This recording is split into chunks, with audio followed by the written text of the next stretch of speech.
Greetings, YouTube. Today I'm going to be talking about my experiences with the reptilian races. I'm going to start with my first experience with them. I was approximately age 10, and what it reminded me of was two would look like king cobra beings, but they had legs, like human legs.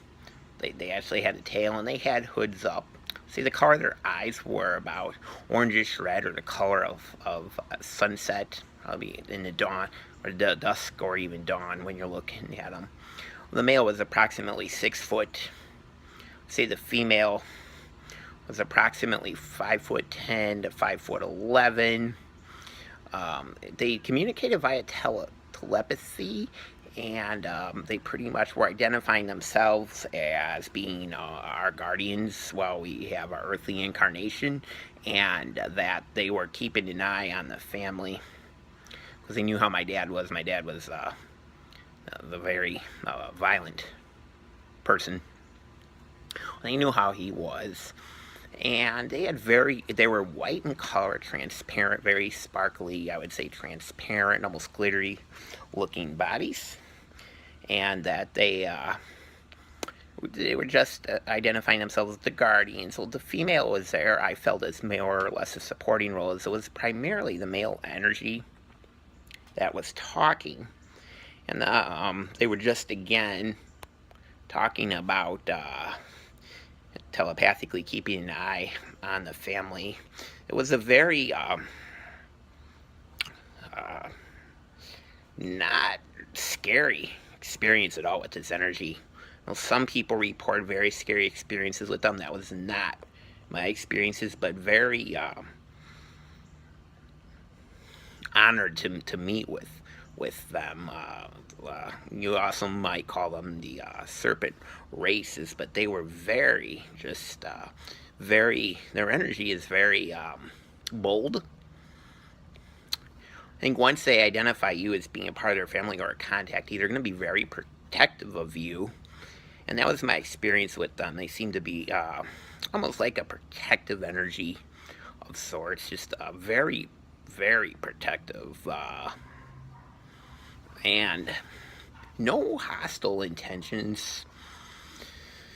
Also, with the reptilian race, we've met on occasion. We've communicated and contacted with the Dragon Collective, or dragons, and they look like more or less the dragons. Look more or less like the Western dragon.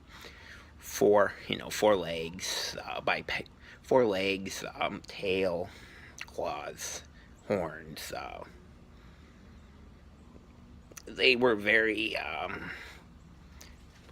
light as well. Like, they had a solid to them, but they were also very light. It's kind of hard to tell on that. But with them, again, it was more or less telepathic. It was telepathic communication, and the messages were based out of unconditional love. I've never felt once intimidated by these beings. But these beings' energy, again, it can be very direct. They don't mince words. There's no, I would say, the gray areas with them. It's very black or very white, very direct if you're going to communicate with them. The dragons, they are very interested in the earth, the natural world, because a lot of their worlds are natural worlds. When it comes to where they come from, it looks very much like an earth world, only trees are taller, vegetation's thicker, everything's a little different as far as that goes. But my experiences, I've met also Keosaria backs. They don't communicate as much. Met them a couple times in the passing. They're basically what you may call the police of this part of the universe, because they do work with the other reptilian races in keeping peace in this part of the universe. They are under other races that command them. Like, there's some serpent races that they will work with, and some dragons that they'll work with, but it's mostly the serpent race is part of the reptilian energy that will command them, and their force like keeping. They're very soldieristic, I would say. The one I met was very soldieristic. That mentality, the stoic personality, the don't mess with me, that's a little more of one that we briefly communicated with. Another one was the Shidawa reptilian, which many have reported being behind people and manipulating the energy. Again,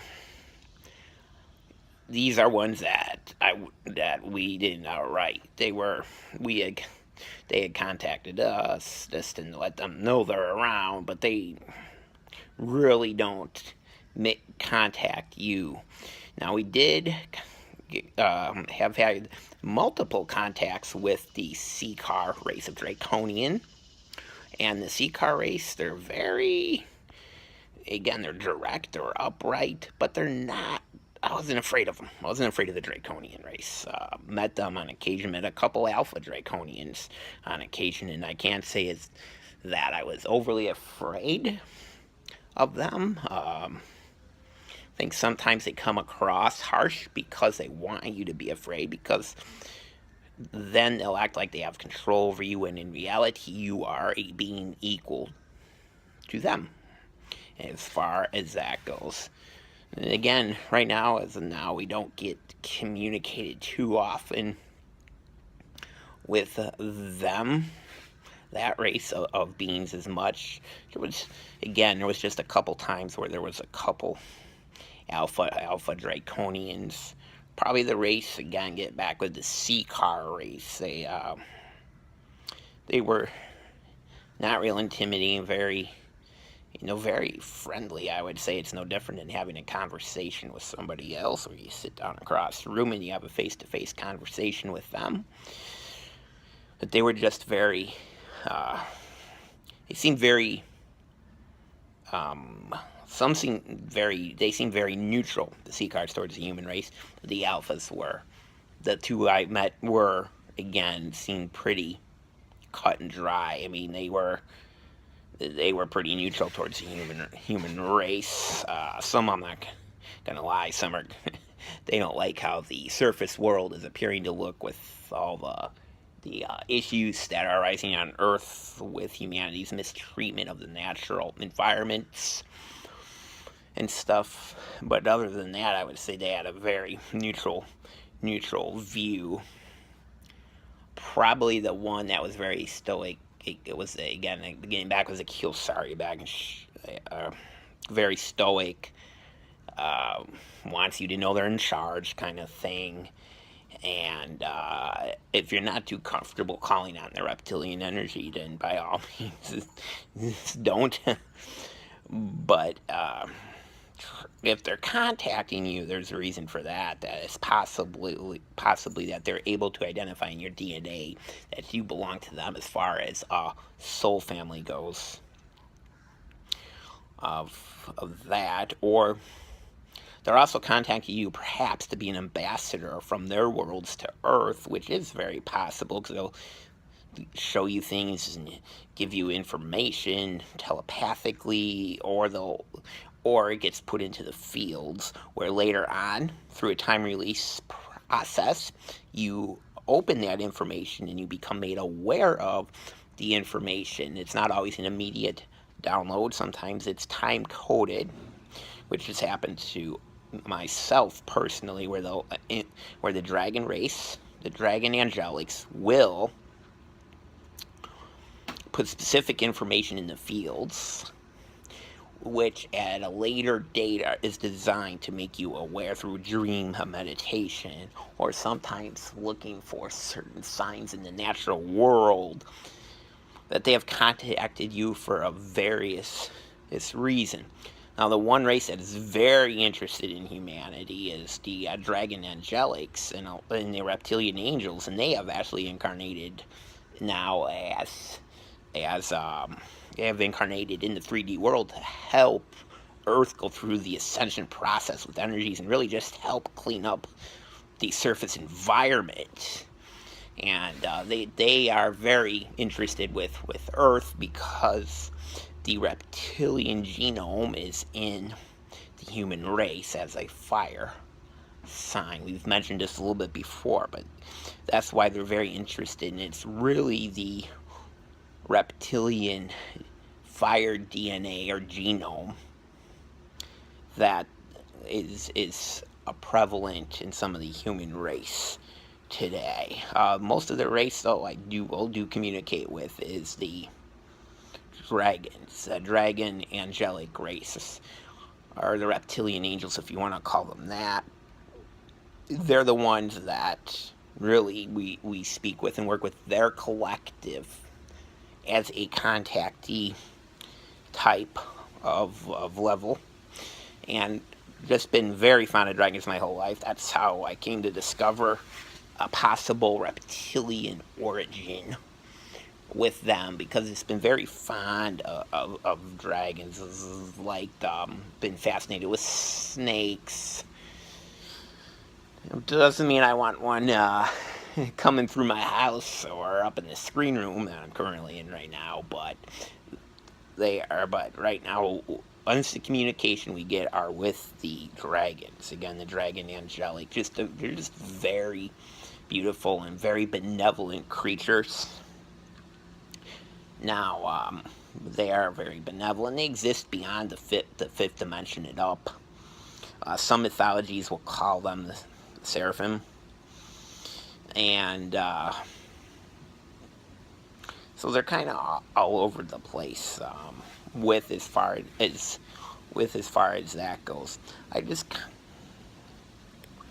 kind of wanted to put it out there about that. Not all the involvement with the reptilians is negative, and there's, if you research it on Google or YouTube, there's a lot of good research out there about the reptilian race, where it needs to be mentioned that we need to understand this race in a positive light, because that's where we're moving towards, this a very much more either neutral, if can't be positive, then make it a neutral approach on the subject. And if you're not comfortable with the subject, then don't broach it.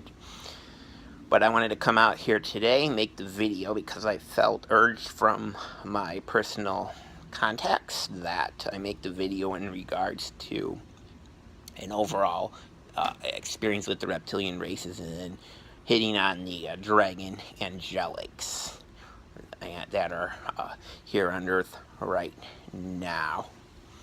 And that's about all I have for today. I will be making future videos. Also, we'll be planting a garden back here. We'll see how that goes, and perhaps I'll make some videos about the garden's process. We'll see. Anyway, love you all. Namaste. Bye for now.